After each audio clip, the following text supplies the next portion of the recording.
Hello friends, welcome back to our channel. তো অনেকদিন পরে আমি আর আমার পুচকু চলে এসেছি একসাথে তোমাদের সামনে, ঠিক আছে। আজকে কয়েকটা কথা একটু ডিসকাস করার জন্যই এলাম। একটা টপিক নিয়ে ডিসকাস করব, সেটা হচ্ছে নিউবর্ন বেবিদের জন্ডিস। হ্যাঁ, তো অনেকদিন ধরেই ভাবছিলাম এই ভিডিওটা তোমাদের সামনে একটু করি।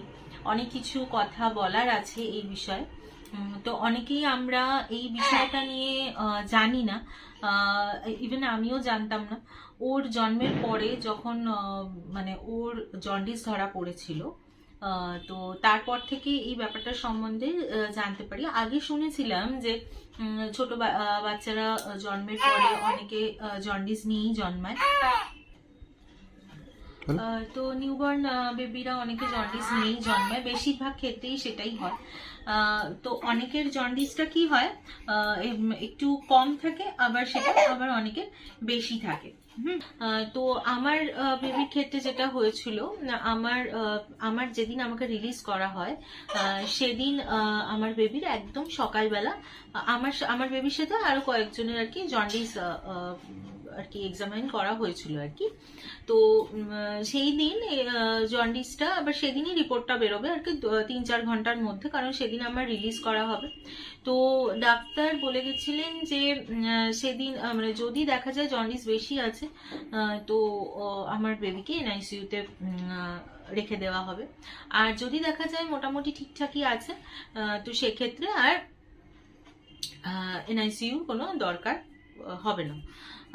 তো আমি তো বেশ একটুখানি বেশ চিন্তায় ছিলাম, আর ঠাকুরকে ডাকছিলাম যাতে এরকম কিছু না হয়। কারণ একটা ছোট্ট বাচ্চা, তারপরে তাকে এনআইসিইউতে রেখে তারপরে তাকে 2-3 দিন দেখতে পাবো না, মানে এটা একটা মানে বিশাল একটা খারাপ ব্যাপার। মানে যারা নতুন মা হয়েছো তারা নিশ্চয়ই আমার ফিলিংসটা বুঝতে পারছো আর কি। তো ব্যাপারটা হচ্ছে ঠিক সেই সময় আসে ওর জন্ডিস রিপোর্টটা আসে, আর জন্ডিস রিপোর্টে দেখা যায় যে 11 পয়েন্ট সামথিং একটা এরকম হয়েছিল, বেশ একটু বেশি ছিল। তো আমাকে ওখানকার নার্স এসে বলে যে আপনাকে দুটো অপশন দেওয়া হয়েছে। আমাকে দুটো অপশন ডক্টর কি দিয়েছে, আদারওয়াইজ আমি বাড়িতে নিয়ে চলে যাব। মানে বাড়িতে নিয়ে গিয়ে 2 দিন পর এসে আবার আমার বাচ্চাকে এসে আমাকে জন্ডিস টেস্ট করাতে হবে। তখন যদি দেখা যায় দেন এনআইসিইউতে দিতে হবে।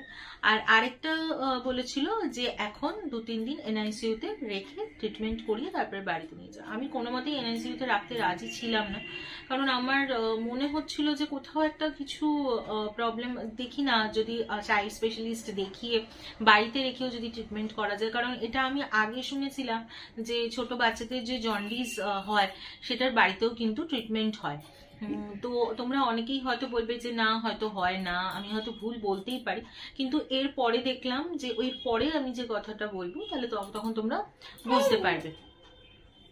তো তারপরে কি হলো, আমি বাড়িতে নিয়ে চলে গেলাম। আমি বললাম না, আমি 2-3 দিন পরেই আসবো, এসে আমার বেবিকে নিয়ে আসবো, এসে টেস্ট করিয়ে তারপরে নিয়ে যাবো।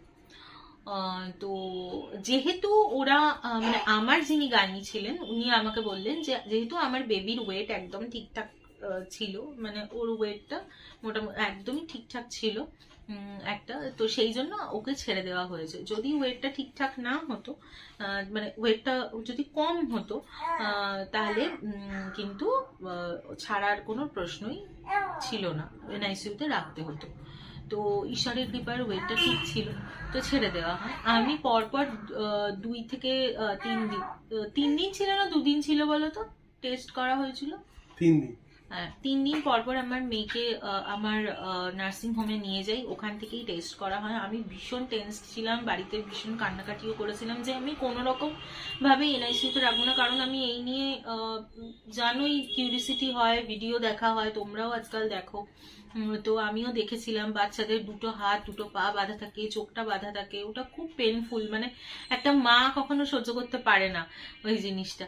তো আমি অনেক ডাক্তারের সাথে যোগাযোগ করার চেষ্টা করেছি, কেউ কেউ আমাকে কোঅপারেট করেছে, কেউ কেউ খুব রুড বিহেভিয়ার করেছে। প্লিজ মানে এটা কিছু কেউ মনে করবেন না, আমি ডাক্তারদের সম্বন্ধেই বলতে বাধ্য হচ্ছি, কারণ আমি আমার এই প্রেগনেন্সি জার্নিতে এই নিয়ে আমি পরে আরেকটা ভিডিও দেব।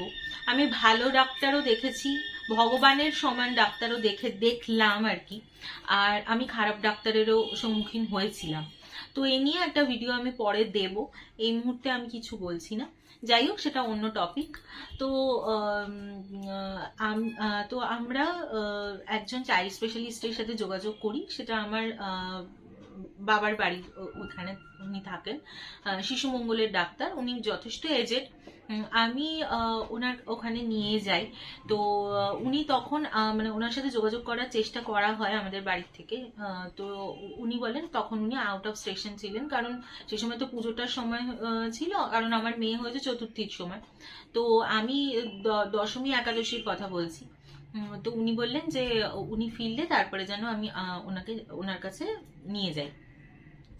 তো নার্সিং হোমের যিনি ডক্টর ছিলেন, ওর যিনি মানে চাইল্ড স্পেশালিস্ট ছিল, ও হওয়ার সময় যিনি ছিলেন, উনি লাস্ট দিন যেদিন টেস্ট করা হয় সেদিন বললেন যে নিশ্চিন্তে থাকতে পারেন, 16 হয়ে গেলেও মানে মানে বাচ্চাদের যে বিলিরুবিনের যে ব্যাপারটা যেটা থাকে, সেইটা যদি 16ও হয়ে যায় তাহলেও কিন্তু আমি ওকে এনআইসিইউতে নেব না, তারও ট্রিটমেন্ট কিন্তু রয়েছে। কারণ এটা ভিটামিন ডি এর একটা ডেফিসিয়েন্সির জন্য এটা হয়। সব থেকে ভালো মেডিসিন ভিটামিন ডি এর হচ্ছে রোদ। আমাদের মানে সব থেকে ভালো জিনিসটা হচ্ছে রোদ। আমরা অনেক কিছু কিন্তু জানি না, আশা করছি আমি যে ভিডিওতে যে কথাগুলো বলবো সেগুলোতে তোমরা অনেক কিছুই না জানা যে ইনফরমেশন গুলো তোমরা আশা করি পাবে।